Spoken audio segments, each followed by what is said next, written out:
Who's the biggest loser your son/daughter has dated? For more infotainment, subscribe to our channel and press the bell icon to get new video updates. Thanks for watching. My daughter dated a guy who was lying, lazy, abusive, gaslighting. Besides that, he 1. Dropped out of high school at 14, 2. Never attempted to get a GED/diploma equivalency, 3. Had more than one conviction for public intoxication/underage drinking/drunk driving, which left him 4. Unable to get a job for approximately 18 months of the about 2 years they were together, 5. Got fired from Walmart after only working 2 weeks, 4. Missing work because his kid supposedly was victim of an abduction attempt, turns out the kid made it up, 6.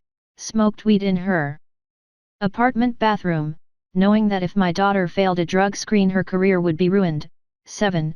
Had his 2 kids every other weekend, but spent the entire time with headphones on, gaming, meaning my daughter had to watch his kids or they'd destroy her apartment, 8. Would only eat corn or potatoes, hamburgers or chicken fingers, or pizza, but fast food was a-okay, 9. Never picked up after himself, so every horizontal surface was covered in half-drunk pop cans, fast food wrappers, cups and bags. Dirty plates. Moldy food. Daughter is an RN and worked 12-hour shifts, which is sort of an excuse. 10. Punched a hole in her apartment wall. 11. Held a gun to his own head, then laughed at her for taking him seriously. 12. Constantly accused her of cheating, so she had to unfriend all males on her Facebook, including her father. 13. Threatened to leave when her anxiety and depression had her sleeping anytime she wasn't at work, and 14. When she finally took him up on his bluff it was during a terrifying food throwing, soda hurling, furniture smashing temper tantrum that had her grab her cats from under the bed and come to my house 50 miles away. I could go on, but remembering all that is turning my stomach. In cleaning her apartment afterward, we had to wash the walls from where he had done a Hollywood-style sweep of the coffee table top, spraying Dr. Pepper all over the carpet, TV and stand, wall, and canvas art, all the way to the ceiling. Then for good measure he smashed the coffee table. He was a complete tool and with the help of a therapist she is finally getting back to the funny, intelligent, confident girl she was before he messed her head up. I am thrilled I don't have to dread that phone call, you know the one, where she was calling to say he'd beaten her. There would have been a long line of people wanting to pull his ball strings up through his throat, believe me, or worse, one from a coroner. My sister dated a guy, let's call him Tom, who worked under my dad at the business he owns and runs. Now I'm not saying Tom was a loser because worked for our family, my sister and I both work in similar positions and that's how they met. But there were a number of instances that just shouted, hey what's up, I'm Tom and I'm a loser.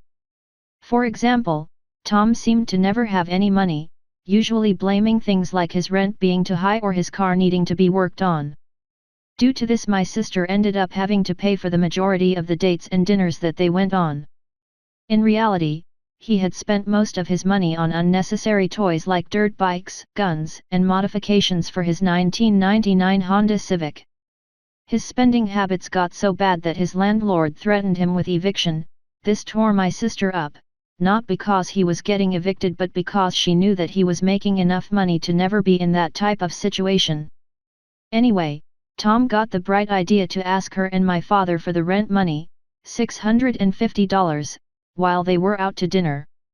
My dad ended up helping him out so he wouldn't go homeless, but what he didn't know was that Tom had asked him for more money than what his rent was so he could go out and spend it on other things other than my sister. So yeah, he was a loser and I didn't like him much. My really quite intelligent daughter once dated a lad who didn't know the difference between the sun and the moon. Not joking. Edit. To clarify slightly. Ages, my daughter was 18 and the lad was 20. He thought the moon glowed because it was the same as the sun, i.e. a ball of nuclear fire. Although I imagine he knew it wasn't as hot. He had no idea at all that the moon was reflecting light. He came from a family of people who saw very little point in education. His mother had never worked, none of his family worked, he didn't work. He was actually a nice lad, but difficult to converse with due to his very low level of education. Her ex-husband, the cop, who broke into her house after the divorce and d her in front of the children. Thankfully the maggot did time in prison for that. Ada, I didn't figure this would even get noticed as I commented late. The full story, my father had a massive brain aneurysm. They had taken him to a hospital 5 hours away. I had just arrived there when my ex-husband called me and said my daughter was on the way to the hospital and told me what had happened. It was definitely, for someone who mentioned was it really or did she just say that when the children saw them? There was no question due to the trauma. He stands 6 feet 4 inches, my daughter is 4 feet 11 inches and weighs 100 pounds. The kicker was that we found out he had a bit of a history of being a predator, as he was one of those cops that would solicit favors when he stopped women, i.e. they could get out of a ticket, if the department he worked for got wind of this and they reached some agreement, whereas he would quietly retire and nothing would be on his record. I can't remember exactly how my daughter found this out, but I know it was shortly before the trial and someone came to her about it. So yes, he did time. He is now out. There is a restraining order in effect for 7 years, and most likely that will easily be renewed. He has taken her to court I don't know how many times in the last couple of years, trying to get the restraining order lifted because he states it is keeping him from gaining employment, since it's attached to a SMH. He represents himself every time he comes to court, it's almost comical. He's narcissistic and psychotic. I call him a dollar maggot. The kids were all in therapy. They're great kids, very well adjusted. She's an amazing gal. She's 3 months from her master's, works full-time, and has never missed one of the kids' activities. They dealt with it and moved on. To quote Shakespeare, though she be but little, she is fierce. Not my kid, but my brother. He dated this crazy possessive chick who once buried one of his shirts because another girl complimented him on it in front of her. She also totaled his car after lying and saying she had gotten her license back. She gave $400 to a fake iPhone scammer website Western Union because they are a legit company. I saw pictures of their warehouse and everything. I googled warehouse, the picture on their site was the first one that came up. She even paid $100 more to expedite through customs when the delivery didn't arrive when expected. And the piece de resistance, she killed his dog. She left Excedrin PM on the coffee table and he chewed up the bottle. By some miracle no pills got out and crisis averted. It was explained to her that the pills would be fatal to the dog. She bought another bottle and left it on the coffee table again. This time dog ate half the bottle and his kidneys failed. Sucks because he was the sweetest/smartest dog I've ever known. TLDR, bro dated a girl that killed his car and dog. The woman I lived with in the mid-90s had a best friend who married one of these idiots. Guy claimed he was a Navy SEAL. Oh boy, did he claim. Every article of clothing he had the trident on it. Hats, shirts, shorts, belt buckle, you name it. His truck had SEAL plates, trident stickers, you name it.